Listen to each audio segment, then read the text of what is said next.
Anong ginagawa mo dyan? Brenda, ikaw pala yung nasa loob ng banyo. Huwag ka nga magmamaangan. Kunwari ka pang hindi mo alam na naliligo ako sa loob kanina ka pa nandyan. Ano? Nagkakamali ka. May inaayos lang ako dito.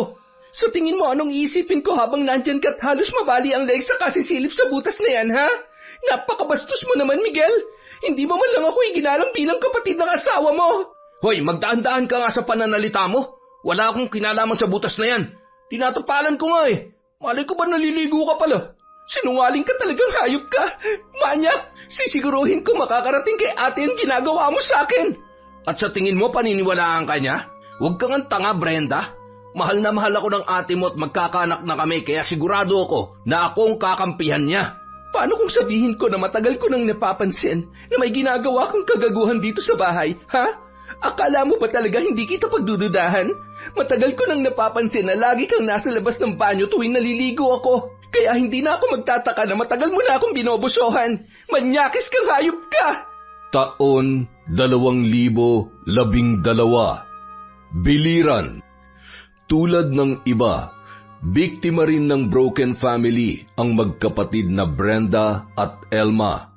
Pareho ng may kani-kanyang pamilya ang kanilang mga magulang.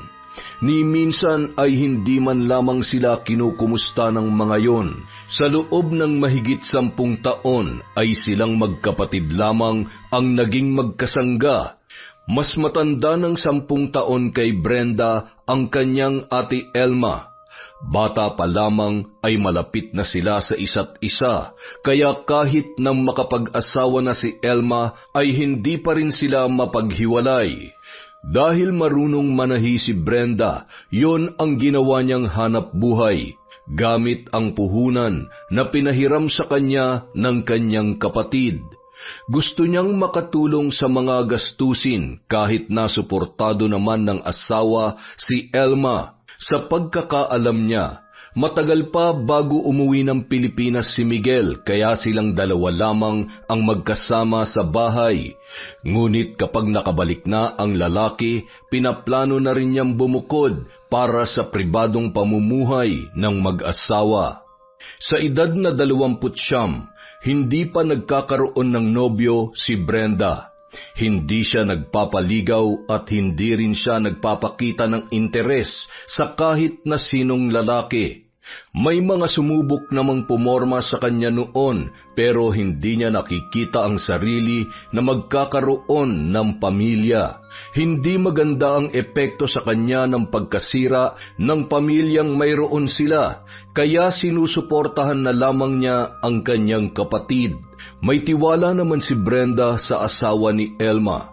Bagamat ilang beses pa lamang niyang nakaharap noon si Miguel, ay alam niyang mabuti yung tao. Gayon din ang pamilya ng lalaki. Wala naman daw problema para sa lalaki kung makikitira siya roon, pero buo na ang kanyang plano na kapag wala ng balak bumalik sa Kuwait si Miguel, ay bubukod na siya para sa kanyang sarili. Mukhang pagod na pagod ka. Ang dami na nagpapatahi sa'yo. Mas mabuti na yon, ate, para makaipon ako. Tsaka sa pag-deliver lang naman ako napapagod ng husto. Ang lalayo ba naman ng mga bahay dito Parang may galit sa isa't isa mga tao. Ikaw talaga. Hindi kasi to kagaya sa atin noon na probinsya rin naman, pero halos dikit-dikit ang mga bahay. Dito kasi, malalaking lupa ang pagmamay-ari ng mga residente, kaya malalayo ang agwat ng tinitirhan ng bawat isa. Sa madaling salita, mas nakakaangat sila kung maituturing dahil malawak ang lupang pagmamay-ari nila. Sa atin kasi parang squatter na, ate. Siya nga pala, tinatanong ako nung lalaking nakasalubong ko kanina. Kaibigan yata siya ni Miguel. Tinatanong kung kailan daw ang uwi dito. Hindi ko nga rin alam Di na kasi namin na pag-uusapan.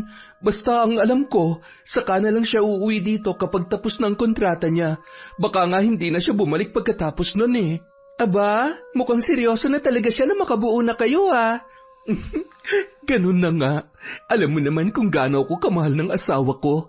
Excited na nga siya na magkaanak kami Halata, ate, pero kapag wala na siyang balak bumalik sa Kuwait pag uwi niya rito, exit na ako, ha? Ha? Anong ibig mo sabihin? Exit na. Aalis na ako rito. Nakakahiya naman kasi kung makikisiksik pa ako sa inyong dalawa. Paano kayo magkakaroon ng privacy kung lagi akong nandito? Ikaw talaga? Iniisip mo pa yon? Wala namang kaso sa amin kung dito ka pa rin titira. Mas gusto ko nga na nandito ka lamang eh. Ang tanong, ayos lang ba kay Kuya Miguel na nandito ako? Siyempre ate, gusto rin niya ng privacy. Lalo na gusto niyo na magkaanak. Hindi kayo makakapaglabing-labing kapag pakalat-kalat ako dito sa bahay. Sa liit nito, maririnig ko kayo kapag... Ano ka ba, Brenda? Huwag na nga natin pag-usapan yan. Sus, bakit ka namumula? Sa akin ka pa ba mahihiya, ate? Grabe ha, mas kilala mo pa nga ako kaysa sa sarili ko at ganun din ako sa'yo kaya huwag ka mahiya sa mga ganyang usapan.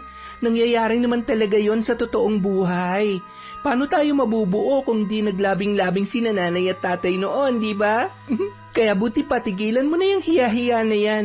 Parte ng paglaki yon. Sira ka talaga. Alam mo, duda ako sa'yo. Ikaw yung single sa ating dalawa, pero parang mas marami ka pang alam sa mga ganyan. Sus, ano naman ang masama ron? Open-minded ako ate, tsaka ayoko mapaglaruan ng ibang tao sa sobrang pagka-inosente ko, no? Pero pagdating sa'yo, hindi ka pwedeng maging inosente. 1 taon na lang, 40 ka na ate. Kapag di ka pa nagpabuntis kay Kuya Miguel, baka magsara na yung lagusan mo. Hoy, tumigil ka dyan. Nakakahiya talaga yung mga sinasabi mo. Balak ko naman talagang magkaanak na kami. Hinihintay ko lang na makauwi siya. Alam mo naman na kailan lang kami nagkakilala, hindi ba? Siyempre naman, alam ko yun ate. Ikaw talaga napakaseryoso mo. Halika na nga, kain na lang tayo. Kapag ikaw ang nagka-boyfriend, babawian talaga kita dyan sa panunukso mo. Humanda ka sa akin. Bagamat ang isa't isa na lamang ang sandalan ni na Brenda at Elma, kailanman ay hindi nila naramdaman na may puwang sa kanilang pagkatao. Dahil matagal na nilang tinanggap na hindi na mabubuo pa ang kinalakhan nilang pamilya.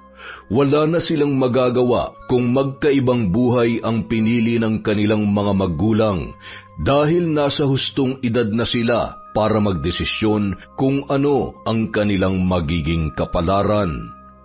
Ngunit sa kabila ng magandang samahan ng magkapatid, hindi inaasahan ni Brenda na unti-unti na pala niyang mararamdaman ang bangungot sa kanyang buhay.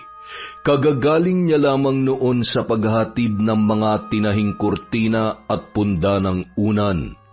Pagdating sa bahay, nagpahinga lamang siya sandali bago pumasok sa banyo para maligo. Dahil malakas ang lagaslas ng tubig ay hindi na malayan ng dalaga na bumukas na pala ang pinto ng bahay. Mula roon ay pumasok ang malaking bulto ng isang lalaki. Dala ang may kalakihang maleta. Ipinikit ni Miguel ang kanyang mga mata habang dinadama ang sariwang hangin sa probinsya. At nang idilat niya ang mga yon, inilibot niya ang tingin sa buong bahay. Maya-maya, napangiti siya nang marinig ang lagaslas ng tubig na nagmumula sa banyo. Ilang taon din niyang hindi nakita ang kanyang asawa. Matagal silang hindi nagkasama kaya naroon ang matinding pananabik niya para kay Elma. Pumwesto siya sa may gilid ng pintuan ng banyo at inabangan ang paglabas ng asawang naliligo para sorpresahin. Sa mismong pagbukas ng pinto ay agad niyang ipinulupot ang mga braso niya sa katawan ng babae. Ay, bitawan mo ako! Sino ka ba? Kuya Miguel? Brenda, naku, pasensya ka na. Akala ko kasi si Elma yung nasa banyo eh. Pasensya ka na talaga ha. Nasa palengke pa si Ate Elma eh. Maya-maya nandito na rin yun. Pero bakit hindi ka nagsabi na uuwi ka na pala? Ay, bala ko kasi sanang sorpresahin ang ate mo eh. Kaso, nagkamali ako. Kala ko siya yung naliligo. Naku, nakakahiya tuloy sa'yo. Ayos lang, kinabahan lang ako kasi akala ko may iba nang nakapasok dito sa bahay habang naliligo ako eh. Hindi ko pa naman naririnig kapag bumukas yung pinto dahil maingay yung nagaslas ng tubig. Ay, hayaan mo, hindi na mauulit to. Kumusta nga pala kayo rito ng ate mo? Ayos naman kami, kuya. Ikaw, Tapos na bang kontrata mo kaya napaagang uwi mo? Oo, ang totoo niyan. Hindi na ako babalik sa Kuwait ngayon nakauwi na ako rito. Yun nga rin ang sinabi sa akin ni Ate Elma. Teka, kumain ka na ba? Hindi pa kasi kami nakakaluto eh. Sinaing pa lang ang meron. Hinihintay ko pang pinamili ni ate para makapagluto ng ulam. Ayos lang ako. Kumain naman ako kanina tsaka may dala rin akong lechon manok para sa inyo ni Elma. Pasensya ka na talaga, Brenda ha. Nawala kasi sa isip ko na nandito ka nga rin pala. Tungkol nga pala dyan, napag-usapan na namin ni ate na aalis na ako kapag nakauwi ka na. Ha? Bakit naman? Nakakahiya kasi kung makikisiksik pa ako rito. Tsaka kaya ko naman ng bumukod. May murang mauupahan sa bayan. Nakapagtanong-tanong na ako ron. Ano ka ba? Hindi ka naman namin pinapalis. Sigurado kong ayos lang sa ate mo na nandito ka at ganun din naman sa akin. Kaya hindi mo kailangang umalis, Brenda. Dito ka na lang muna. Pero kahit sana hanggang sa makapanganak lang si Elma. Dahil hindi na ako babalik sa Kuwait, may plano akong pagkakitaan. Kaya madalas pa rin maiiwan dito na mag-isa ang ate mo. Ang advance mo naman mag-isip. Hindi pa nga nabubuntis si ate. Huwag kang mag-alala. Next month may laman ng tiyan nun. Hindi ako papayag na hindi pa kami makabuo. Hay nako, kayo na lang ni ate mag-usap tungkol dyan. Nga pala, wala ka pa rin bang boyfriend? Hindi ko naman kailangan magkaroon. Ibig sabihin wala pa nga. Ireto ko kaya sa iyo yung tropa ko. Matagal na ring single yun eh. Malay mo mag-match kayo. Nako, ayoko sa mga reto-reto na yan. Parang pilit na pilit eh. Tsaka nananahimik ang buhay ko, no? Ayoko ng lalaki sa buhay ko. Mananahina lang ako. Magkakapera pa ako nun. Ano ka ba? Maikli lang ang buhay para ubusin lang sa pagkita ng pera. Hindi mo naman ikamamatay kung maglalaan ka rin ng kaunting panahon para sa love life mo. Ano ka ba? Makita ko lang kayo ni ate na masaya, okay na ako. Hindi ko kailangan ng boyfriend. Ay, teka, isusurpresa mo si ate, di ba? Maya-maya lang nandito na yon. Gusto mo ba magtago? Yun nga sana ang plano ko eh. Pumalpak lang kanina. Sige, tutulungan kitang isurpresa siya. Noong una, wala namang naging problema si Brenda sa pagbabalik ni Miguel. Bagamat sinabi na niyang aalis siya roon, ay ang mag-asawa na mismo ang nakiusap sa kanya na doon na lamang muna tumira. Kaya lamang, hindi niya maiwasang mailang minsan tuwing naglalambingan ang mag-asawa, kaya sinasanay niya na ang sarili na umaalis ng bahay. Naghahanap na lamang siya ng mapapasyalan para makapagpalipas ng oras. Bumabalik na lamang siya sa bahay tuwing hapon. Sa gabi naman ay maaga siyang natutulog. Mabuti na lamang at 2 ang kwarto sa bahay na yun, kaya kahit papaano nabibigyan niya ng privacy ang 2. Sa madalas na pag-alis ni Brenda, nakilala niya ang dalagang si Raya na anak ng isa sa mga kaibigan ni Miguel. Dahil mas kabisado ng dalagita ang lugar, isinama siya noon sa ilog at doon sila nagpapalipas ng oras. Madalas nakikipagbiruan si Brenda kay Miguel dahil tulad niya ay palabiro rin yon at masayahin. Hindi tulad ng kanyang ate na mahiyain at madalas ay seryoso. Kaya naman, hindi niya naisip na ang ginagawa niyang pakikitungo sa lalaki ay binibigyan na pala noon ng mali siya. Nalaman niya yon nang minsang mag-aya si Miguel ng mga kaibigan sa bahay para mag-inuman. Lagi raw yon ginagawa ng kanyang bayaw tuwing umuuwi ng Pilipinas. Nagpapaluto yon ng masarap na ulam at iba pang mga putahe para sa malalapit na kaibigan at ilang kapitbahay. Bumibili rin yon ng maraming alak kaya magdamag ang inuman doon. Habang naghahanda ng mga pulutang dadalhin sa mga nag-iinuman, walang kaalam-alam si Brenda na nauna na pala siyang ginawang pulutan ng mga kaibigan ni Miguel at sinasakyan pa yon ng kanyang bayaw. Pare, baka naman pwede mo akong ireto dun sa hipag mo. Kursunada ko eh. Mukhang hindi nagpapaligaw pero maganda ha. Nakakagigil din pag tinititigan eh. Ibang klase ang datingan. Nako, mahihirapan ka ron kay Brenda, tol. Kung hindi ko nga lang siya kilala baka inisip kong tibu yan Kahit tibu pa siya, kaya ko pa rin siyang buntisin. Baka kailangan lang palambutin. Si Raulo. Pero tama ka dyan, tol Ibang klase talaga yan, pare. Kung hindi ko nga lang siya hipag, baka tinalo ko na yan Alam mo naman ang mga tipo ko sa babae, di ba? Huy, may asawa ka na. Ipaubaya mo na sa akin yung kapatid. Huwag masyadong sugapa, pare. Baka mabulunan ka niyan. Napailing na lamang si Brenda sa kanyang mga narinig nung gabing yon. Gusto man niyang magalit at kumprontahin ang mga lalaki, ayaw niya namang makasira ng selebrasyon. Isa pa, nakakarami na rin ng inom si Miguel, kaya kung ano-ano na lamang ang nasasabi nito. Okay ka lang ba? Baka napapagod ka na sa pag-asikaso sa mga bisita ni Miguel. Pwede ka namang mauna na matulog. Ako na lang ang maghihintay sa kanila. Okay lang ako, ate. Kaya ko pa naman magpuyat. Tsaka, hindi kita hayaan mag-isa maglinis ng maiiwang kalat ng mga bisita nyo. Nakakapagod kaya yun. Salamat ha. Hindi mo naman kailangan gawin to pero ginagawa mo pa rin. Alam kong pagod ka na kanina sa pananahi pero tinutulungan mo pa rin ako dito. Si ate naman ang drama-drama. Natural lang natulungan kita. Sagot natin ang isa't isa, di ba? Oo na. Nga pala, nakita kita kanina na nakatingin kina Larry. Natitipuhan mo ba siya? Huwag mong sabihing tinamaan ka na sa lokong yon, ha? Wow, ate, ha? Anong akala mo sa akin? Nasisiraan na ng bait? Di ko trip yung mga tropa ng asawa mo, no? Buti naman. Kilala kong mga yan.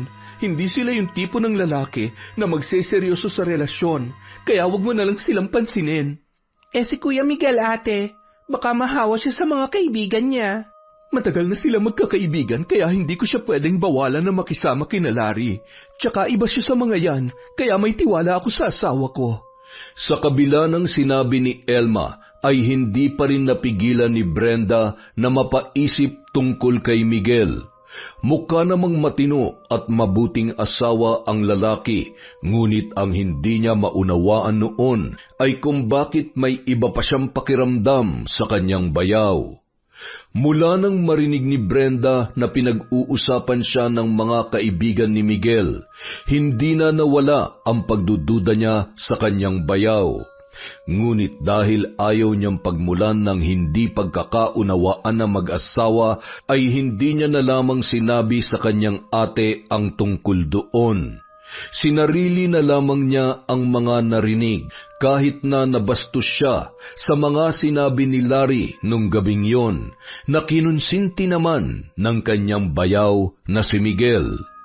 Sa paglipas ng mga araw, ang nararamdaman ni Brenda na pagkailang kay Miguel ay mas lalo pang lumala nung madalas silang naiiwan sa bahay ng sila lamang dalawa. Kapag may lakad kasi si Elma ay naiiwan siya dahil may mga tahiin na kailangang tapusin. Habang abala sa ginagawa, pakiramdam niya ay may nagmamasid sa bawat kilos niya. At sa tuwing mag-aangat siya ng tingin, nahuhuli niya si Miguel na nakatayo sa may pinto ng kwarto ng mag-asawa na tila sinasadyang siya ay panoorin. Tuwing nahuhuli niya ang lalaki ay kaagad na umiiwas yon ng tingin at magkukunwari na lalabas ng bahay. Mas lalo pang lumala ang kakaibang pakiramdam ni Brenda tuwing naliligo siya sa banyo. Pakiwari niya ay may nanonood sa kanya habang siya ay naliligo at nagbibihis sa loob noon. Mawawala lamang ang pakiramdam na yon kapag nakalabas na siya ng banyo. Kaya naman nang minsan silang magkita ng kaibigan at dati niyang kaklase nung high school na si Mia, ay nabanggit niya ang tungkol doon. Ano? Binubasuhan ka? Hindi ako sigurado pero yun ang nararamdaman ko tuwing naliligo ako at nagbibihis sa banyo, Mia. Seryoso ka ba? Di ba wala ka namang ibang kasama dun sa bahay kundi ang bayaw mo? Nakakaloka yung iniisip mo, ha? Kasi bakit ka naman bobosohan ng asawa ng ate mo? Ikaw na nga nagsabi sa akin noon na parang kapatid na rin ang turing sa'yo ni Miguel. Kaya nga hindi ako sigurado eh. Pero nitong mga nakaraang araw kasi, palala na ng palala yung pagkailang ko sa kanya. Nako ha, kung ganyan ang pakiramdam mo sa lalaking yon, mag-iingat ka, Beshi. Base sa mga kwento mo, hindi rin maganda ang kutob ko sa bayaw mo, pero teka, kumusta naman ang trato niya sa ate Elma mo? Ayos naman ba? Hindi ba siya sinasaktan? Hindi naman ganun si Kuya Miguel. Hindi ko pa nga sila nakikita nag-away eh. Mahaba naman ang pasensya nilang dalawa kaya kapag nagka-problema, pinag-uusapan nila kaagad. Mukhang pa-good shit lang yung bayaw mo para di mo pagdudahan. Basta mag-iingat ka sa kanya. Mag-lock ka ng pinto ng kwarto tuwing gabi, ha?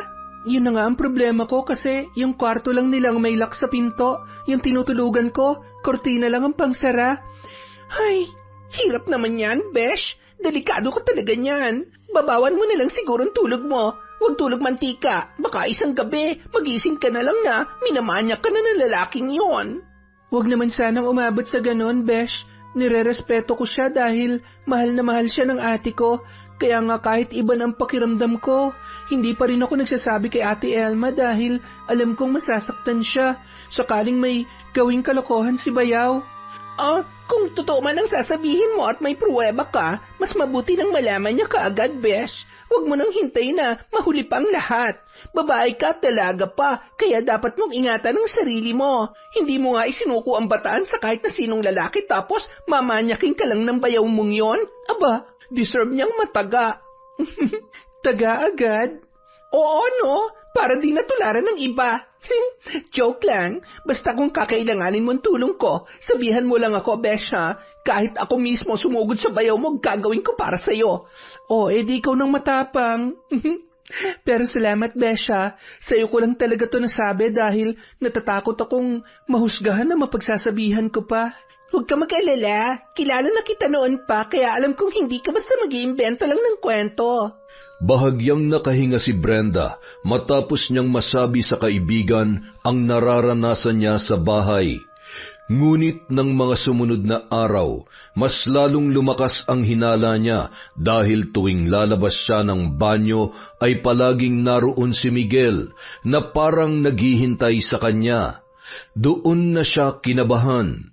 Mukhang may hindi magandang ginagawa ang kanyang bayaw. Samantala, bagamat palaging umaalis ng bahay ay hindi nakaligtas kay Elma ang pag-iwas ng kanyang kapatid sa asawang si Miguel. Kadalasan nauuna nang kumain si Brenda at maagang pumapasok sa silid. Nagdadahilan na lamang yon ng kung ano-ano, ngunit hinahayaan na lamang niya dahil mukhang hindi pa noon gustong magsalita. Kaya nang sabihin ng dalaga na masama ang pakiramdam ay hindi na siya nagtanong pa. Nang gabing yun, mag-isa siyang naghain ng pagkain sa mesa para sabayang maghapunan si Miguel. Tinawag niya ang asawa. Kaagad naman yung lumabas ng silid, ngunit maya-maya lamang ay napakunot noo habang nakatingin sa madalas na inuupuan ni Brenda. Teka, nasan si Brenda? Hindi ba siya sasabay sa atin? Nauna na siyang kumain kanina, mahal. Masama yata ang pakiramdam. Ganun ba? Akala ko kasi umiiwas siya sa akin eh. Halos 1 linggo na natin siyang hindi nakakasabay sa pagkain. Bakit ka naman niya iiwasan? May pinagtalunan ba kayo o hindi na pagkasunduan? Ha? Siyempre, wala. Alam mo naman na kapatid ng turing ko dyan sa utol mo.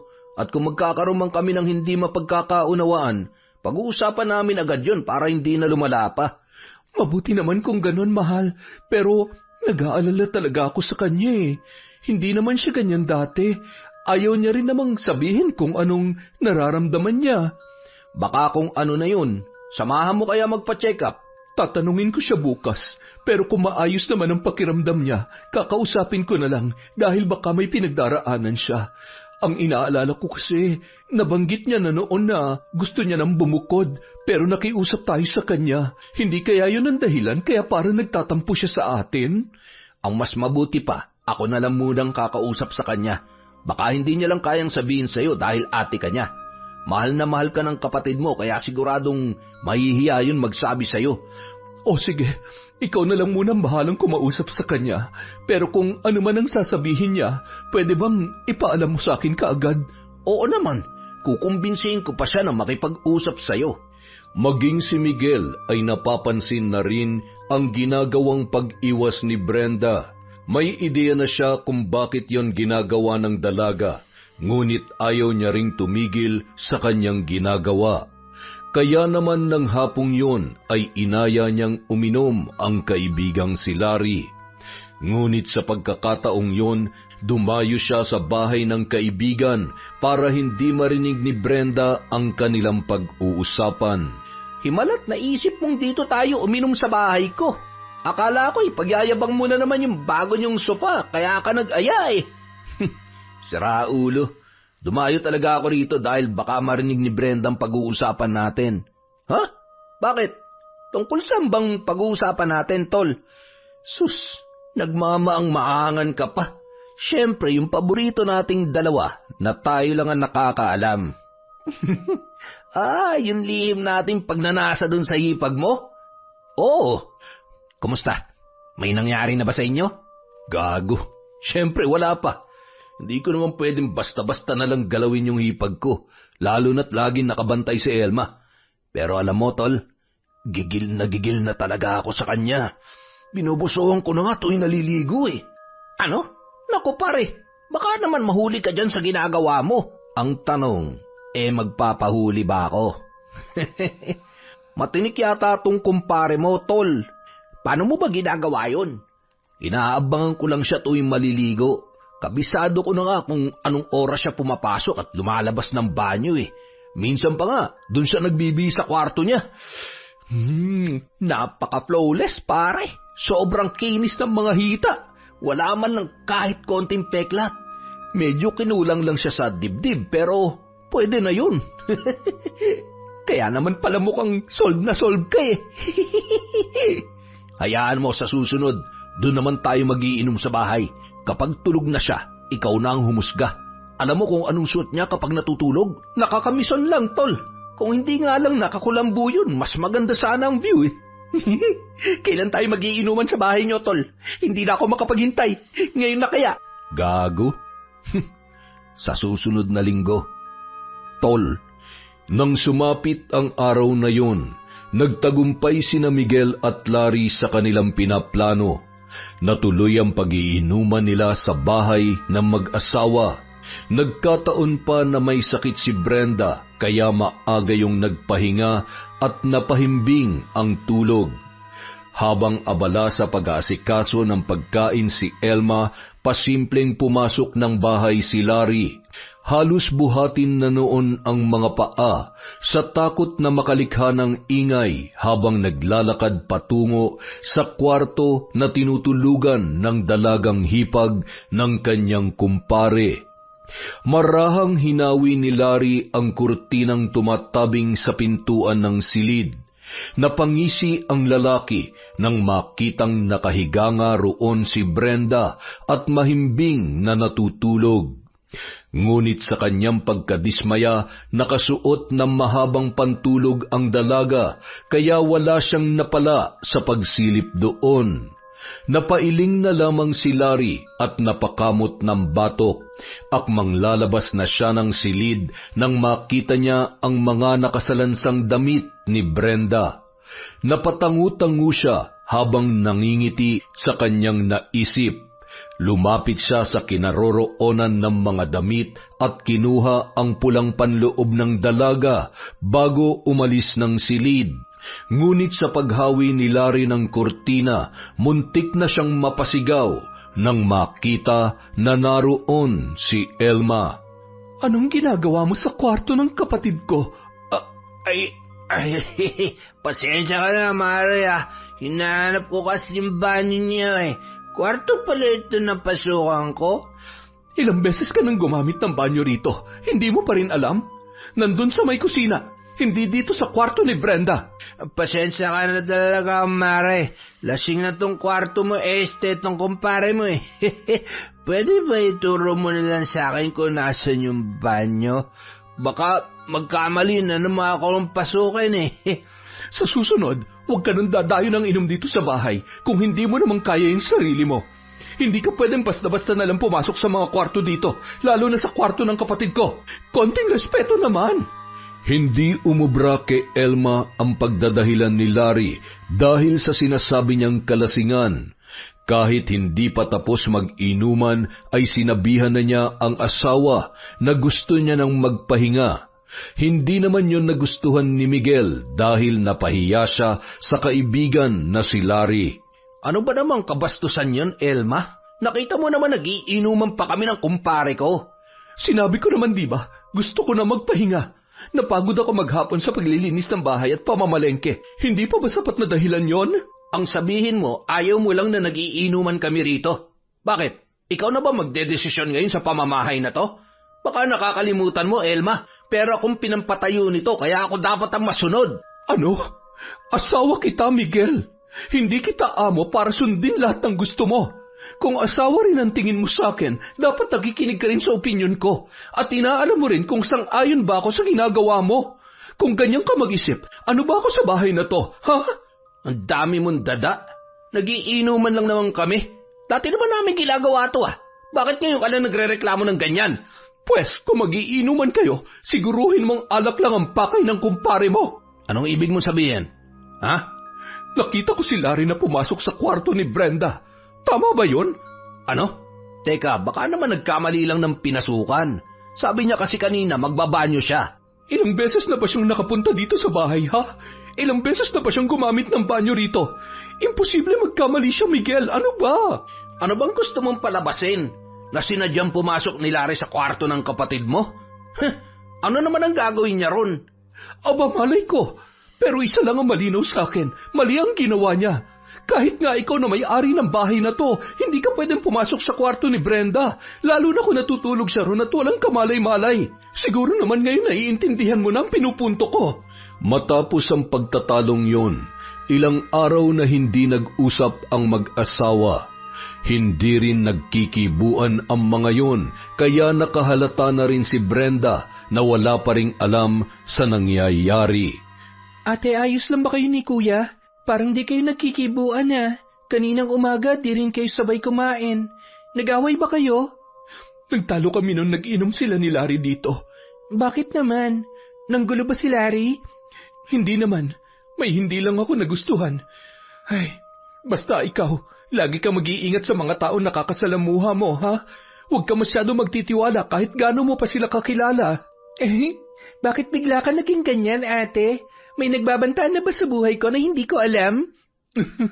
Siyempre wala. Pero porke ba wala nagbabanta, hindi ka na mag-iingat. Sus, ako pa ba, ate? Lagi naman ako nag-iingat Kahit nga germs, magdadalawang isip pang lumapit sa akin. Hindi mo ako kailangang alalahanin, okay? Oo na. Masyado kang seryoso? Naninibago tuloy ako. May iniisip lang kasi ako ngayon. Pero wag mo nang intindihin yon. Okay, sinabi mo Nakampante noon si Brenda dahil wala pa siyang kaalam-alam sa tunay na nangyayari. Hindi na rin niya nakikita si Miguel na nag-aabang sa kanya tuwing lalabas ng banyo, kaya akala niya ay tumigil na ang lalaki sa ginagawang pamboboso sa kanya. Ngunit nabuhay ang pag-aalala niya na makausap niya ang isa sa mga naging kaibigan niya sa sitio na si Raya, ang kapatid ni Larry. Sandali silang nakapagkwentuhan nang ihatid niya ang tinahing punda ng unan sa dalaga. Paalis na sana siya noon nang sabihin ni Raya ang narinig na usapan ni na Miguel at Larry na mag-inuman doon ang dalawa. Nalaman niya na lihim pala siyang pinagnanasaan ng kanyang bayaw at pasimple pa siyang binobosohan tuwing naliligo sa banyo. Sumiklab ang galit sa kanyang kalooban dahil sa nalaman mula sa kaibigan. Tinrato niya si Miguel na parang tunay na kapatid, kaya hindi niya lubos maisip na tama ang kanyang kutob, na mayroon yung ginagawang hindi maganda sa kanya. Noon pa man, Naikwento na sa kanya ni Raya na gumagamit si Larry ng ipinagbabawal na gamot, kaya hindi raw malabong gumagamit din si Miguel noon. Bigla siyang nakaramdam ng takot, hindi lamang para sa sarili kundi pati na rin sa kanyang kapatid. Lalo na at mukhang may hindi na pagkakasunduan ang mag-asawa. Kaya naman, sa kabila ng nalaman ay nagdalawang isip siya na sabihin yon kay Elma. Siguradong hindi papayag ang kanyang ate na wala yung gagawin sa pambabastos sa kanya ni Miguel. Tiyak na mauuwi sa wala ang ilang taong relasyon ng dalawa at hindi na rin mabubuo pa ang pinapangarap na pamilya ni Elma. Kaya naman, humantong siya sa isang desisyon. Balak niyang ituloy na ang pag-alis sa bahay na yon bago pa man siya pagmulan ng kaguluhan. Ate, hindi pa rin ba kayo nagkakasundo ni Kuya? Bakit mo naman natanong yan? Mukhang napapatagal na kasi ang hindi niyo pagkikibuan. Ngayon lang yan, pero balak ko nang makipag-ayos sa kanya. Talaga? Oo, balak ko kasi siyang sorpresahin. Sorpresahin? Paano mo naman gagawin yon, ate? Simple lang, ipapakita ko to sa kanya. Ha? Pregnancy test kit? Buntis ka na, ate? Oo, kahapon ko lang nalaman. Nagtataka kasi ako kung bakit nilaid ako. Yun pala, dinadala ko na magiging panganay namin ni Miguel. Kapag nalaman niyang buntis ako, siguradong lalambot ka agad yun. Matagal niya nang gustong magkaroon kami ng anak. Matutupad na ang pangarap mo na bubuo sa pamilya niyo, ate.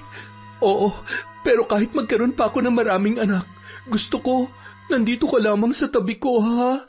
Kaya sana, huwag ka munang umalis dito. Samahan mo ako sa pagbubuntis ko. Okay lang ba sa iyo yun? Napilitan na lamang na pumayag si Brenda sa hiling ng kanyang ate dahil sa pagbubuntis noon. Ngunit naroon pa rin ang pangamba na baka hindi na siya makapagpigil pa sa susunod na bastusin siya ni Miguel.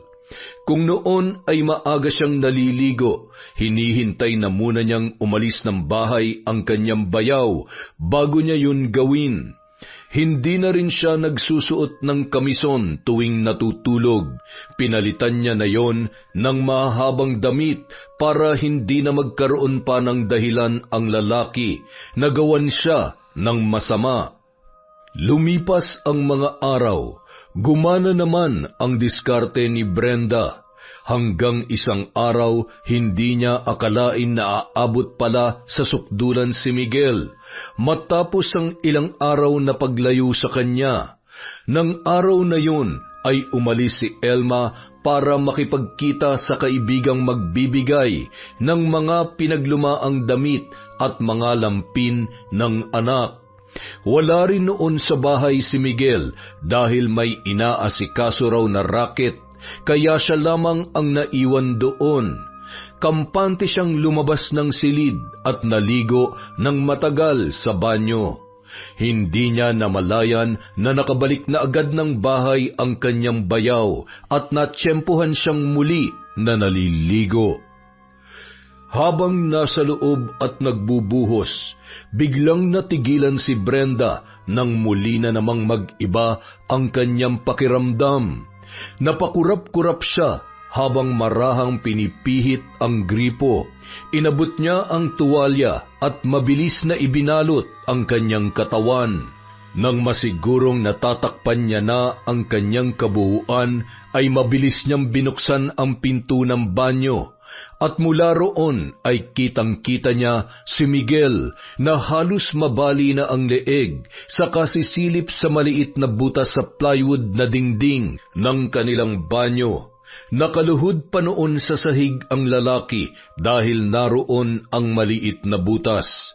Sa tabi ng lalaki ay ang natuyong bubble gum na kanyang ipinantatapal sa butas para walang makahalata sa ginagawang kademonyuhan. Anong ginagawa mo dyan? Brenda, ikaw pala yung nasa loob ng banyo? Huwag ka nga magmaang-maangan. Kunwari ka pang hindi mo alam na naliligo ako sa loob, kanina ka pa nandyan. Ano? Nagkakamali ka. May inaasikaso lang ako, no? Ano sa tingin mong iisipin ko habang nandyan ka at halos mabali ang leg mo sa kasisilip sa butas na yan, ha? Napakabastos mo naman, Miguel. Hindi mo man lang ako iginalang bilang kapatid ng asawa mo. Hoy, magdaan-daan ka nga sa pananalita mo. Wala akong kinalaman sa butas na yan, ha? Tinatapalan ko nga eh. Malay ko ba naliligo ka pala? Sinungaling ka talagang hayop ka. Manyak, sisiguruhin ko makakarating kaya yung ginagawa mo sa akin. At sa tingin mo, paniniwalaan ka niya? Huwag kang tanga, Brenda. Mahal na mahal ako ng ate mo at magkakaanak na kami. Kaya siguradong ako ang paniniwalaan niya. Paano kung sabihin ko na matagal ko nang napapansin na may ginagawa kang kagaguhan dito sa bahay, ha? Akala mo ba talaga hindi kita pinagdududahan? Matagal ko nang napapansin na lagi kang nasa labas ng banyo tuwing naliligo ako. Kaya hindi na ako magtataka na matagal mo na akong binobosohan. Manyakis kang hayop ka. Isa pa, akala mo ba hindi ko alam na pinagdanasahan niyo ako ng kaibigan mong si Larry? Ano? Hoy, magdaan-daan ka dyan sa pambibintang mo, ha?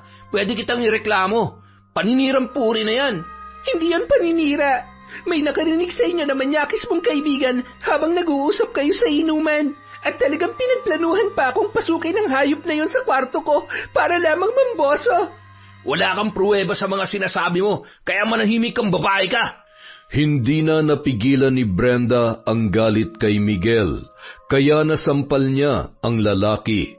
Hindi siya tumigil hanggat hindi niya na ilalabas lahat ng galit sa ginawang kabastusan.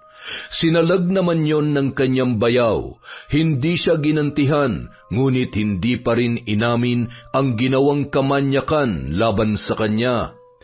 Ngunit maya-maya lamang, nagulat si Brenda nang bigla na lamang makiusap ang kanyang bayaw na si Miguel. Maniwala ka, Brenda. Wala talaga akong ginagawang masama.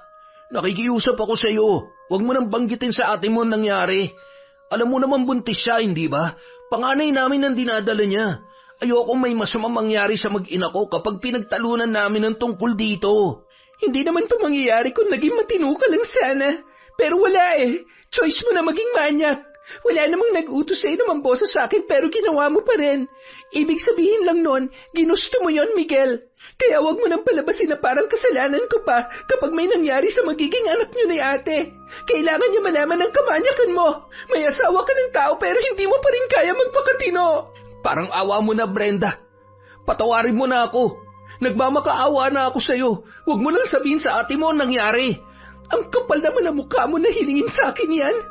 Hindi ko palalampasin ang ginawa mo. Wala na akong pakialam kahit hiwalayan ka ng ate ko. Hindi siya dapat mapunta sa isang manyakis na gaya mo.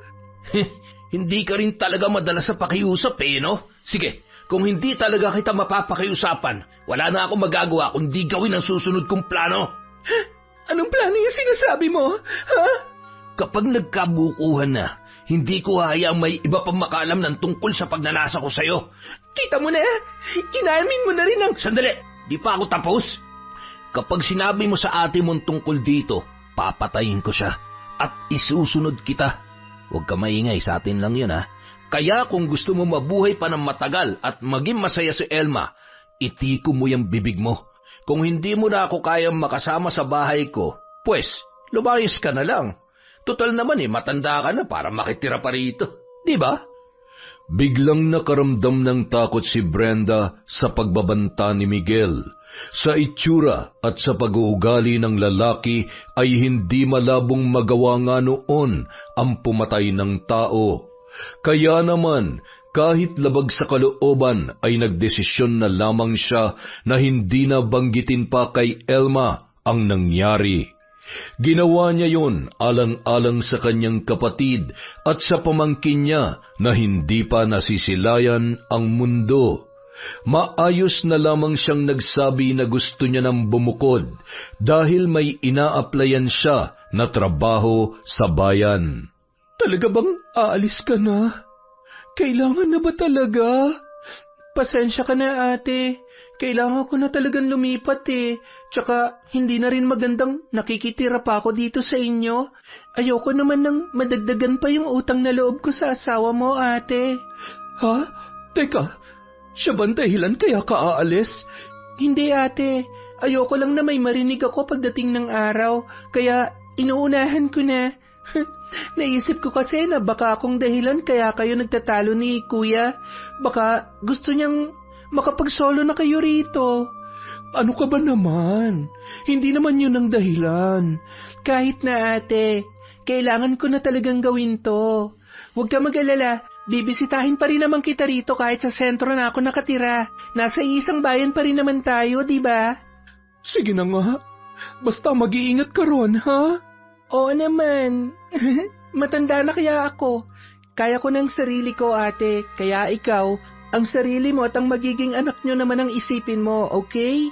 Ay, ano pa nga ba? Pero mamimiss talaga kita. Kahit malapit ka na mag-30, baby sister pa rin ang tingin ko sa'yo. Mamimiss din kita, ate.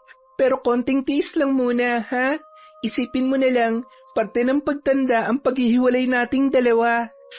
Parang sasabog ang dibdib ni Brenda sa pinaghalong lungkot at galit nang lisanin niya ang bahay na yun. Hindi niya akalaing hahantong sila sa ganoong sitwasyon dahil sa pagnanasa sa kanya ni Miguel. Sa tanang buhay niya, hindi pa siya nabastos ng ganoon. Ngunit yun din ang unang pagkakataon na may nagbanta sa buhay nilang magkapatid, kaya ganun na lang ang takot na kanyang naramdaman.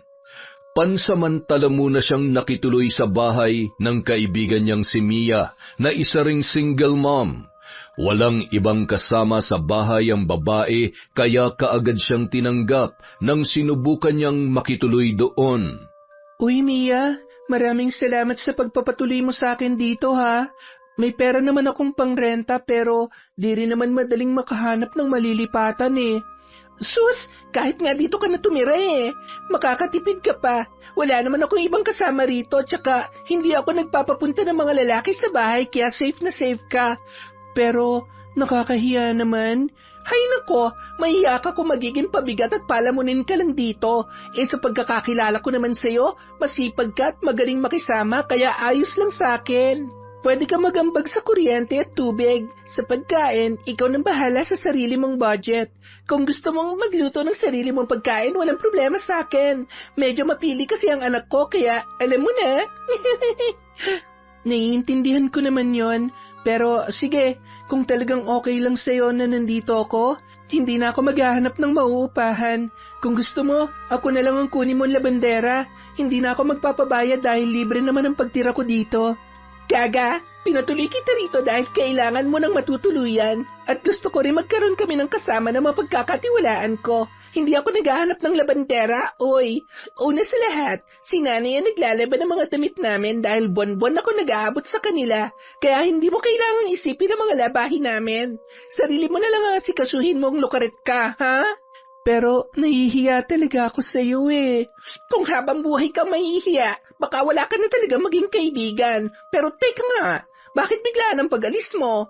Kanina pa tayo nag-uusap pero hindi mo pa rin sinasabi sa akin. Umabot na kasi sa sukdulan si Miguel. Nahuli ko na siya sa akto na namboboso sa akin habang naliligo. Talaga? Anong reaksyon niya? Umamin ba siya? Itinanggi pa rin niya kahit huling-huli na siya sa akto. Nung una, nakiusap pa siya sa akin na huwag sabihin kay Ate Elma ang nangyari. Tapos, nung hindi ako pumayag, binantaan niya ako, Mia. Sabi niya, kapag nagsalita ako, papatayin niya si ate at isusunod niya raw ako. Natakot ako at hanggang ngayon, natatakot pa rin ako para kay ate. Alam mo, dapat mo nang i-report sa otoridad yung Miguel na yan. Buisit siyang manyaki siya. Ang kapal ng mukha niyang pagbantaan ka, samantalang siya naman ang may nagawang masama at hindi ikaw. Yun na nga eh.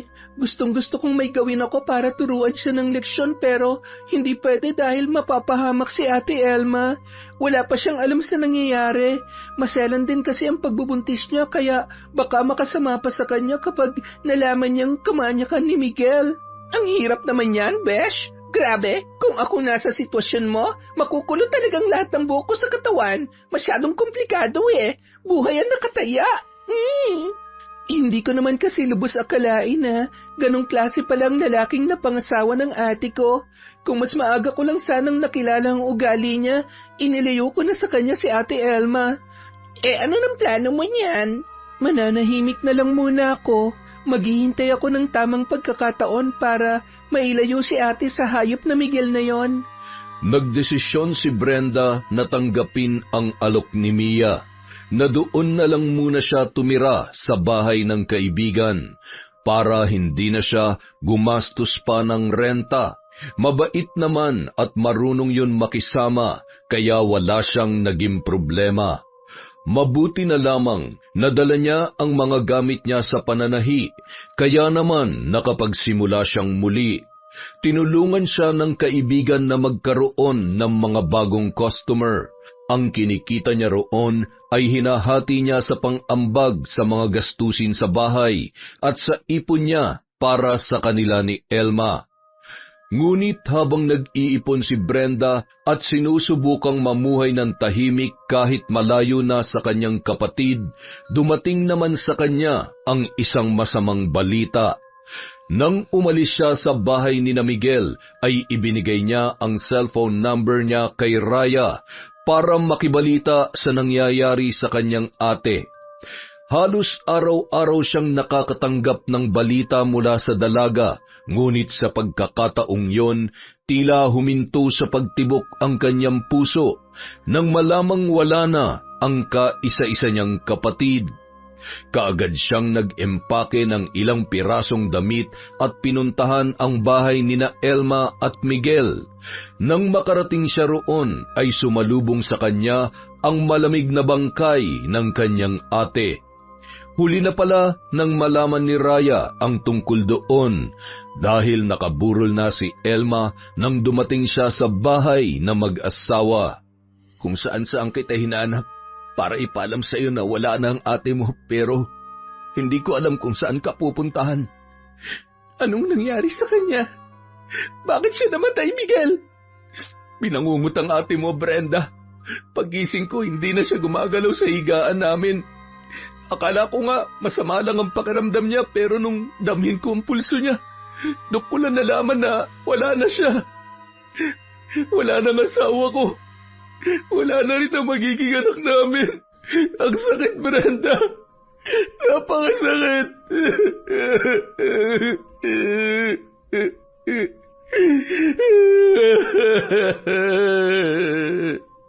Ngunit sa kabila ng malakas na pag-iyak ni Miguel, hindi siya nakaramdam ni katiting na awa para sa lalaki.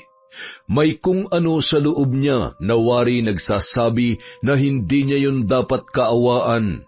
Gusto niyang maniwala na binangungot lamang si Elma, ngunit iba ang isinisigaw ng kanyang isip.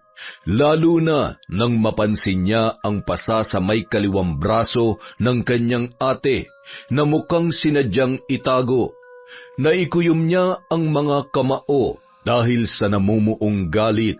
Sinulyapan niya si Miguel na nooy ganap na ganap pa rin sa pag-iyak habang nakatingin sa ataul na kinalalagyan ng kanyang ate Elma. Hinablot niya ang braso ng lalaki at binulungan para sila ay mag-usap sa labas. Marami siyang gustong itanong kay Miguel, ngunit ayaw niyang gumawa ng eksena sa mismong burol ng kanyang kapatid. Magsabi ka ng totoo, Miguel. Anong nangyari sa ate ko? Ha? Sinabi ko na sa iyo, Brenda. Maniwala ka naman. Binangungot ang ate mo. Bakit sa tono ng pananalita mo parang iniisip mo pa na may kinalaman ako sa pagkamatay niya? Nawalan ako ng asawa at anak. Pero kahit umiiyak ka, bakit parang may ginawa ko pa rin? Pinagbibintangan mo ba ako? May dahilan ba para pagbintangan kita? Alam mo, kung pumunta ka lang dito para manggulo, hindi ka na sana nag-abala pa. Umalis ka na. Kaya kong asikasuhin ang burol at libing ng ate mo mag-isa.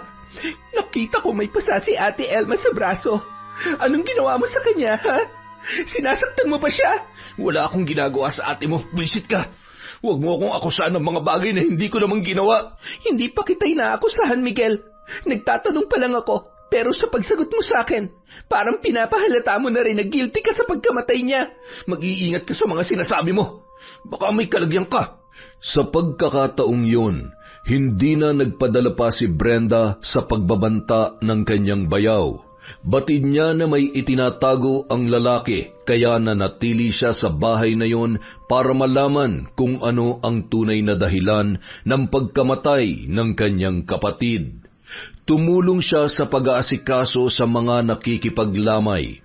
Ipinaalam niya rin sa mga magulang nila ang nangyari kay Elma, ngunit gaya ng inaasahan, wala naman ni isa sa mga yon ang dumating para makiramay o magluksaman lamang. Pakiramdam ni Brenda, mag-isa na lamang siya ng mga panahong yon. Hindi niya alam kung sino ang kakapitan, gayong may isa pa siyang malaking problema na kailangang mabigyan ng kasagutan. Lihim niyang minamatyagan si Miguel habang nananatili pa rin siya roon. Palagi niyang sinusundan ang lalaki tuwing may kinakausap yon, sa pag-asang may makukuha siyang impormasyon tungkol sa pagkamatay ni Elma. Sa ikatlong gabi ng burol, mangilan-ngilan na lamang ang pumupunta para makipaglamay at maaga na ring nag-uuwian. Kaya naman, nung gabing yon, tanging sina Brenda at Miguel na lamang ang naiwan sa bahay, kasama ang bangkay ni Elma. Kasalukuyang naghuhugas ng mga tasang pinagkapihan ng mga nakipaglamay si Brenda nang maramdaman niyang may nakatayo sa kanyang likuran. Kaagad siyang napalingon. Lumakas ang kabog ng kanyang dibdib nang malingunan doon si Miguel na blanko ang ekspresyon at walang kaimik-imik habang nakatingin sa kanya. May kailangan ka ba? Oh, ikaw. Napatili si Brenda nang bigla na lamang siyang sinunggaban ng lalaki at tinakpan ng panyong may kakaibang amoy ang kanyang ilong. Nagsisigaw ang dalaga, ngunit halos hindi na yon marinig dahil sa panyong nakatakip sa kanyang bibig. Nagpumiglas siya para makawala mula sa pagkakahawak ni Miguel, pero maya-maya lamang ay nakaramdam na siya ng panghihina. Hanggang sa unti-unti nang nandilim ang kanyang paningin. Nang magkamalay si Brenda, sumalubong sa pandinig niya ang tawanan ng dalawang lalaki na nakatayo sa paanan ng kama. Dahan-dahan niyang iminulat ang kanyang mga mata para tingnan kung sino yon.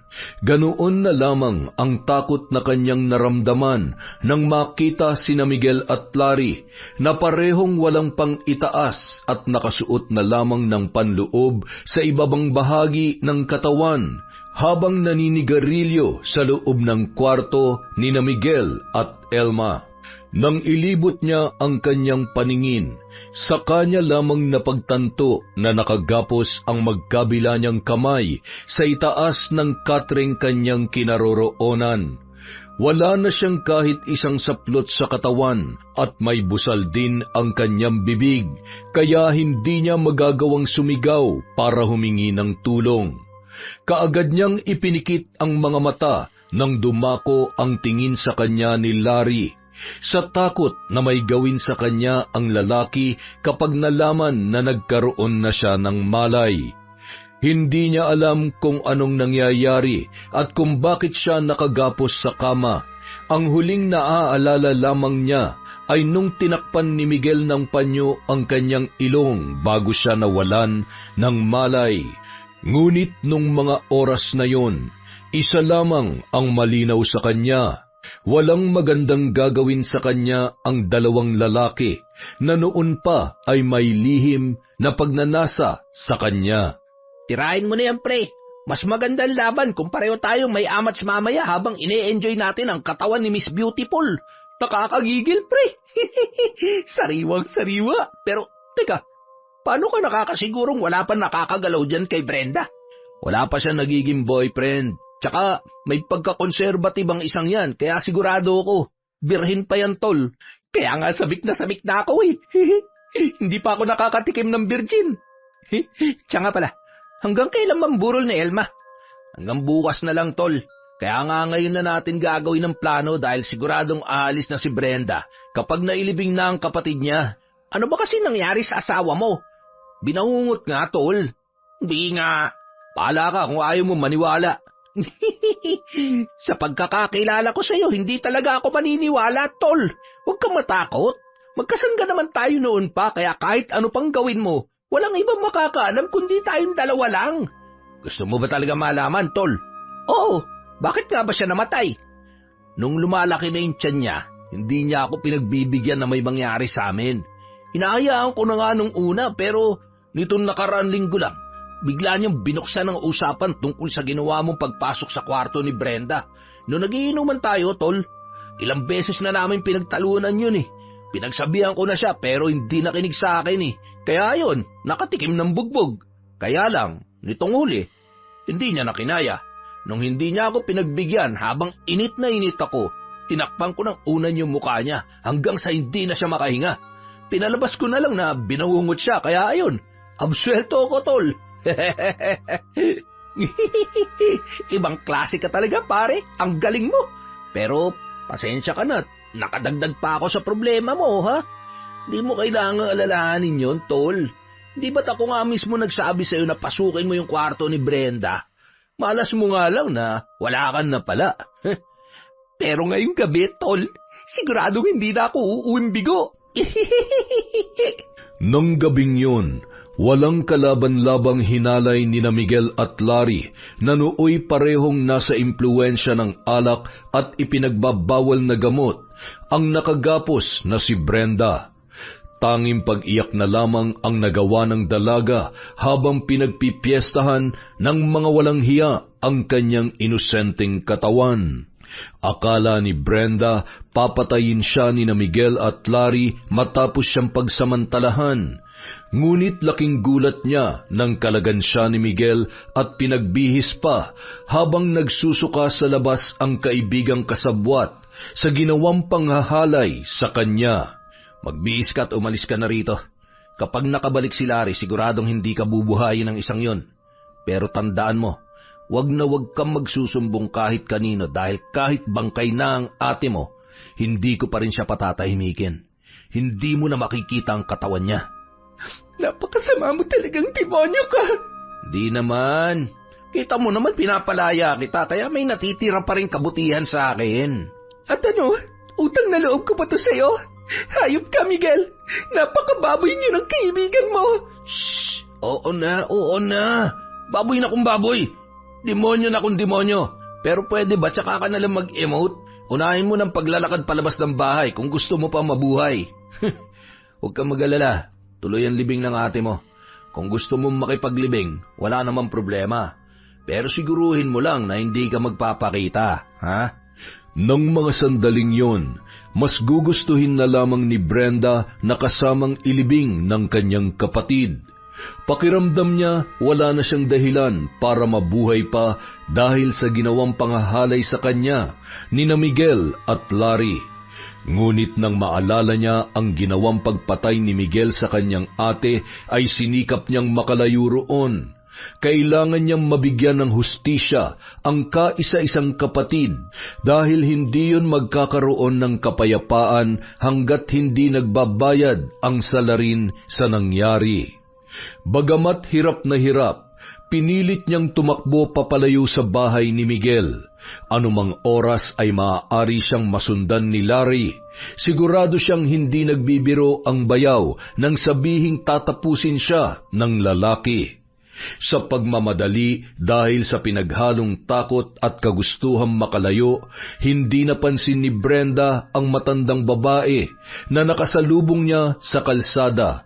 Hindi niya rin nakita ang may kalakihang bato.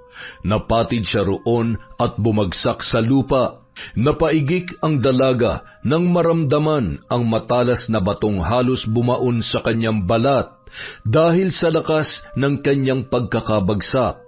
Ngunit maya-maya lamang natigilan ng dalaga nang tulungan siyang tumayo ng matandang babae na kanyang nakasalubong. Mukhang nanghihina ka pa, iha. Huwag mong pilitin ang sarili mo na maglakad.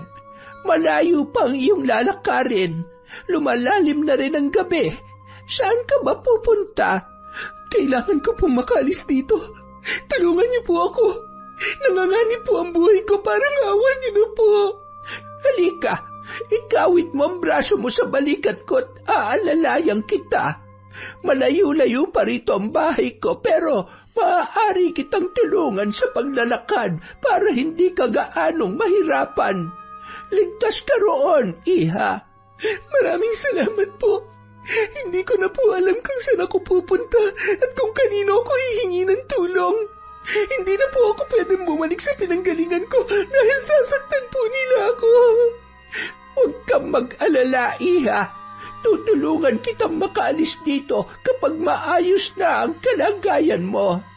Pagkarating ni na Brenda sa bahay ng matandang tumulong sa kanya, nawalan siya ng ulirat dahil sa pinaghalong pagod, gutom at takot sa mga taong nagbabanta sa kanyang buhay. Wala siyang kamalay-malay na ang taong tumulong sa kanya ay isang mabagsik na mambabarang na may lahi ring aswang, kaya walang sino man sa sityong yon ang lumalapit sa matanda. May kalayuan ang bahay noon dahil kailangan pang baybayin ang masukal na daanan at kawayanan bago marating ang kubong tinutuluyan ni Aling Chato. Nang magkamalay si Brenda, sumalubong sa kanya ang amoy na nagmumula sa insenso na nakatusok sa pinutol na katawan ng saging. May tapal na ring dahon ang maliit na sugat na kanyang natamo nang bumagsak siya nung nakaraang gabi. Kumusta ang pakiramdam mo, iha? Medyo maayos na po. Masakit lang po dito sa pagitan ng iyong mga hita. Pinagsamantalahan ka ba? Paano niyo po nalaman? Ganyan din ang sinapit ng anak ko noon. Umuwi siya na ng hihina at may nakita rin akong dugo sa pagitan ng kanyang mga hita. Kaya natitiyak kong birhen ka pa nang gawin nila yun sa'yo. Hindi ko na itatanong kung sino ang salarin, pero gusto kong malaman kung paano ka humantong sa ganyang kalagayan. Umuwi lang po ako rito para sa burol ng ate ko. Wala na po siya. At kagabi ko lang nalaman na ang asawa niya mismo ang pumatay sa kanya. Narinig ko po kagabi ang pag-uusap nila ng kaibigan niya. Sila rin po ang nanghalay sa akin. Hindi talaga nauubos ang mga alagad ng demonyo rito sa lupa. Siguradong hahanapin ka ng mga yon para matulad ka rin sa ate mo. Mas makabubuting dumito ka na muna sa bahay ko. Walang nagagawi rito dahil kinatatakutan ako sa lugar na ito. Po? Hindi mo pa siguro alam. Kailan lang ako lumipat dito? Pagmamay-ari ng yumao kong ama ang lupang kinatitirikan ng bahay na ito. Matagal na napabayaan, kaya ibinigay na lang sa akin ng mga kapatid ko para makalayo na ako sa dati kong tinitirhan. Maraming natatakot sa akin dahil hindi ko naman inililihim na isa kong mambabarang. At tuwing may mabibiktima ako sa lugar na tinitirhan ko, nililisan ko ang lugar na yon at hindi nag-iiwan ni katiting na bakas. Totoo po bang isa kayong mambabarang? Ano pong kaya niyong gawin sa taong nabibiktima ninyo? Kaya kong pumatay kung ano ang hilingin ng taong nagpapabarang sa akin. Yon ang ibibigay ko sa kanila. Kung ganon, pwede niyo po ba akong tulungan? Gusto ko po mabigyan ng hustisya ang pagkamatay ng ate ko. Hindi ko siya maipapakulong dahil wala akong ebidensya at wala rin testigo na siya nga pumatay sa ate Alma ko. Pero siguradong sa pamamaraang kaya ninyo, makukuha ko ang hustisyang hinahanap ko, Aling. Chato, tawagin mo na lamang akong Aling Chato.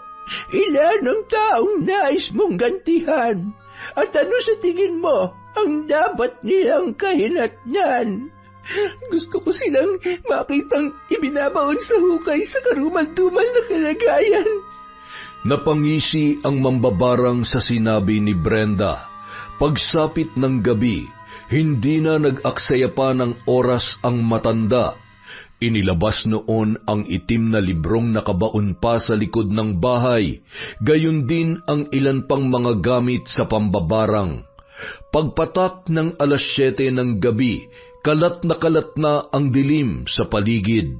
Sinundan ni Brenda si Aling Chato na lumabas ng bahay para simulan ang gagawing ritual.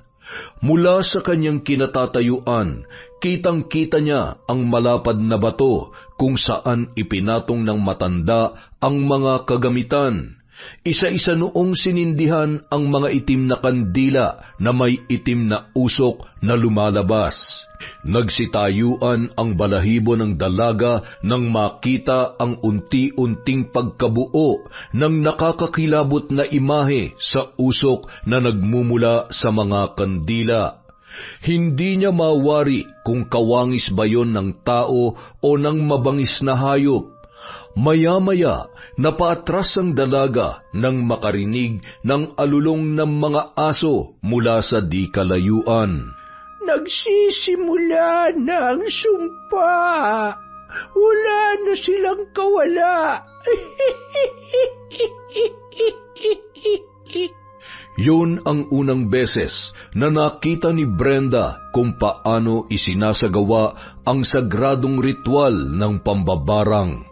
Wala siyang ibang ginawa noon, kundi panoorin lamang ang matanda. Ilang sandali pa, muntik na siyang mapasigaw nang maglabasan ang mga uod at alupihan mula sa ilalim ng malapad na batong kinaroroonan ni Lola Concha. Tila may nag-uutos sa mga yon na magkumpulan sa simbolo na nakaukit sa naturang bato. Halos takasan ng dugo ang muka ng dalaga nang damputin ng matanda ang mga uod at alupihan. Pinagapang yon sa katawan at hinayaang kumapit sa balat. Sunod-sunod siyang napalunok nang makita ng kanyang mga mata kung paanong nagpumilit na sumiksik sa balat ni Aling Chato ang mga uod. Ang mga alupihan naman ay gumapang patungo sa bibig, tainga at ilong ng matanda. Akma na sanang tutulungan niya si Aling Chato nang biglayong sumenyas na wag lalapit sa malapad na bato.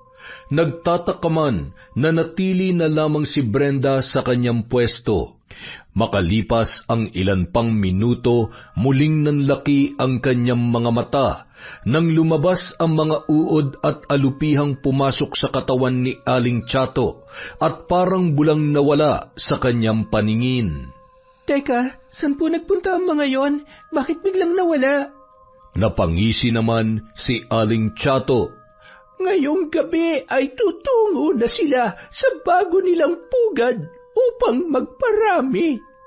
Namangha si Brenda nang wala man lang siyang nakita ni katiting nakagat ng alupihan sa balat ni Aling Chato. Walang kahit anong bakas na may gumapang doon. Ayon sa matanda, ang katawan mismo noon ang ginagamit para pahirapan ang mga nagiging biktima. Sa paraang yon ay mas madaling malalaman ng mambabarang kung gaano katindi ang pagpapahirap at kung dapat pa yung dagdagan. Pero Aling Chato, gusto ko po sana na ako ang mag-asikaso ng paghahatid kay Ate Elma sa huli niyang hantungan. Makakabalik po ba ako sa bahay nila nang hindi masasaktan ni na Miguel at Larry? Wala na silang magagawa para saktan ka pa, iha.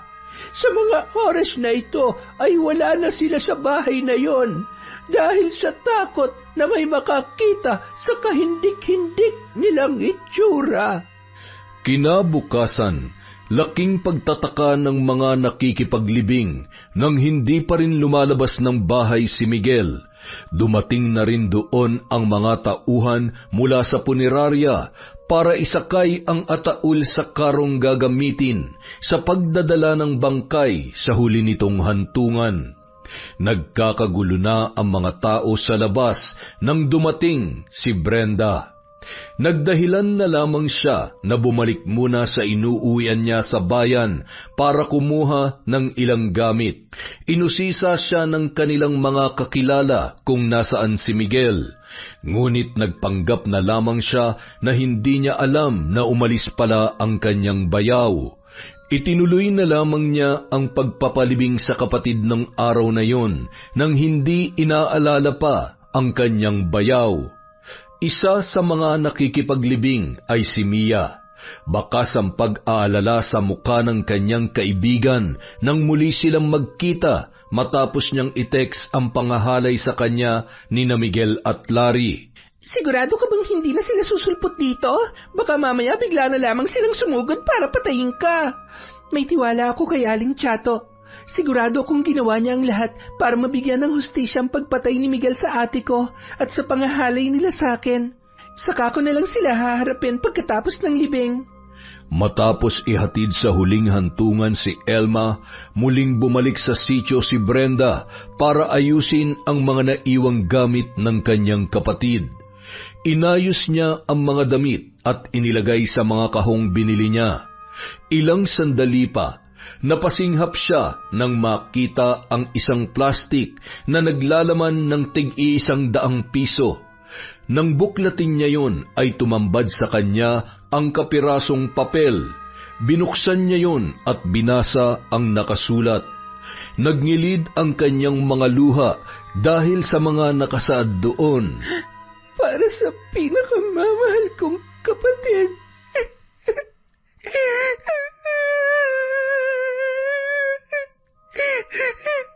Ate Elma. Kinuha niya ang perang inipon ni Elma para sa kanya. Ipinangako niya sa sarili na gagamitin niya yon para mapabuti ang kanyang buhay dahil walang ibang hinangad ang kanyang ate kundi ang maayos na kalagayan para sa kanya kahit noong magkakaroon na yon ng sariling pamilya. Matapos ayusin ang mga gamit ni Elma, nilisan niya na ang bahay. Wala nang dahilan para manatili pa siya doon. Ngunit bago niya lubusang lisanin ang sitio, ay dumaan muna siya sa bahay ni Aling Chato. Habang naglalakad patungo sa kinaroroonan ng matanda, bigla siyang napahinto nang makarinig ng mahihinang ungol mula sa di kalayuan. Napakunot ang kanyang noo. Pinakinggan niya yon ng mabuti at sinundan kung saan nagmumula ang naririnig na ingay. Ilang sandali pa, tumambad sa kanya ang 2 lalaking halos gumapang na paakyat sa kalsada na kanyang nilalakaran. Mukhang nahulog sa ginagawang kanal ang mga yon, dala ng kalasingan. Ngunit ang kanyang ipinagtataka, puno ng sugat ang braso ng 2 lalaki. Bigla siyang napaatras nang makita ang mga uod na nagkukumpulan sa bawat sugat. Lumakas ang kabog ng kanyang dibdib nang mapagtanto na hindi lamang mga uod ang tila namumugad sa katawan ng 2 lalaki na kanyang natagpuan, kundi pati mga alupihan. Doon lamang niya lubusang napagtanto na ang mga lalaking nakita niya ay walang iba kundi sina Miguel at Larry. Hinang-hina na ang mga yon at halos hindi na maidilat ang mga mata dahil sa matinding pamamaga. Bukol-bukol na rin ang muka at napuno yon ng mga sugat hanggang leeg na siyang pinagpipiestahan ng mga uod. Muntik nang bumaliktad ang sikmura ng dalaga nang umabot na sa kanyang pang-amoy ang masangsang na amoy ng mga lalaki na humalay sa kanya. Ngunit maya-maya lamang napangisi siya nang makita kung paano nahihirapan ang mga yon, dala ng sumpa ni Aling Chato. Yan ang nararapat sa mga taong tulad nyo. Wala kayong konsensya. Hindi lahat ng tao kaya niyong paikutin sa mga palad nyo para paulit-ulit na gawan ng masama. Lahat ng kasamaan may naghihintay na karma. At ito na ang panahon para magbayad kayong dalawa. Walang bahid ng pagsisising nilisan ni Brenda ang sitio. nang malamang wala na roon si Aling Chato. Tunay nga ang sinabi ng matanda na kapag may nabiktima siya sa isang lugar ay hindi na siya nagtatagal pa roon.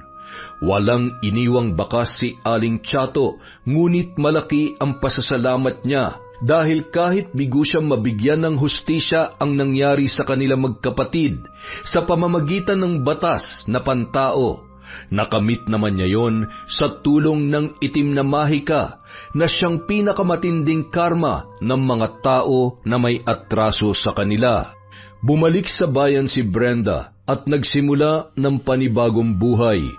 Hindi man niya kasama ang kapatid na si Elma habang buhay namang mananatili sa kanyang alaala ang kanyang pinakamamahal na kapatid. Yon! Ano nga yun? Mag-shoutout na nga lang tayo. Simulan po natin! Kay Beth Mercado.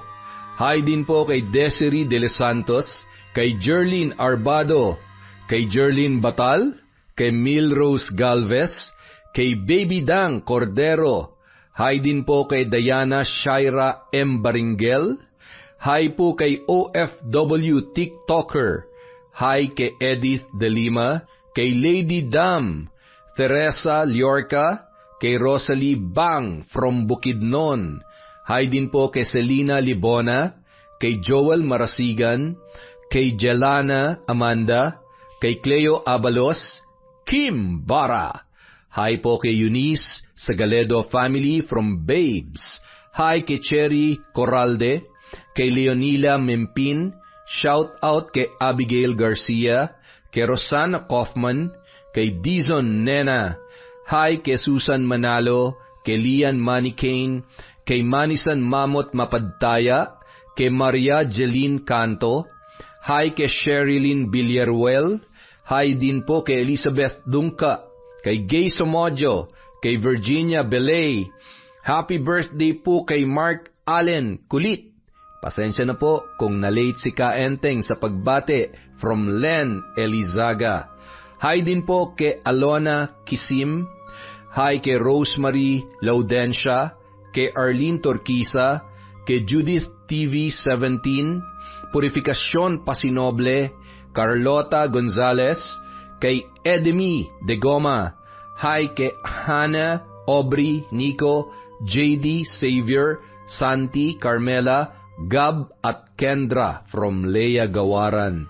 Hi po kay Yasmin, kay Jelyn Shawan, kay June Mateo, kay Cherry Mukbanger ASMR, kay Hilario Patra Jasmine. Shout out po kay Bryson Victoria, kay Kath Blardoni, kay Gina Gia Tinga, kay Maura, kay Christine Victorino. Hi kay Hannah Maylin Sesgundo, kay Rosalie Cawano, sa Ude family ng Bridgepoint, Pampanga from Robilin Ude. Hi din po kay Ella Heda, kay Nur OFW Riyadh. Hi kay Ami Viray, kay Tekia Eugenio from Madel Santia. Hi po kay Irma Umali. Hi din po kay Charlene Gumansing, kay Chander de Guzman, kay Raquel Shibata, kay Tess Sumanting. Hi po kay Ungo Jennifer Kagalitan of Saudi Arabia from Triple 1989. Hi din po kay Babylu Di Maunahan at syempre kay Rachel Yamo. Para po sa mga hindi nabanggit, meron pa po tayong mga susunod na kwento. Maraming salamat po mula sa Kwentong Enteng.